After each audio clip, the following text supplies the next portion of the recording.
Hvordan har du det? Jeg har det godt. Ja, så. Ja. Er du sikker? Det er godt simpelthen for jeg kraftede mig sige dig noget, du! Nu gider det køre hurtigere. Hold ud med dig, mand!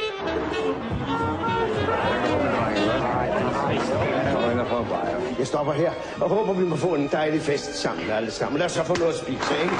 Det er en klasse. Welcome. Nice to see you back. Nej, han er jo ikke noget svært, det var en anden.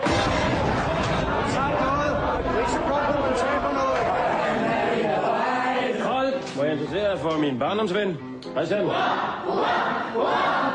Hvad var det, der skete?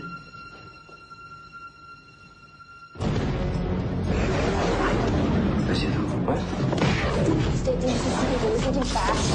Skal ikke sige noget om min familie, er du med? Du er så forrådende. Hvad nu, hvis jeg rejste mig op i stedet for at være sat på om dig?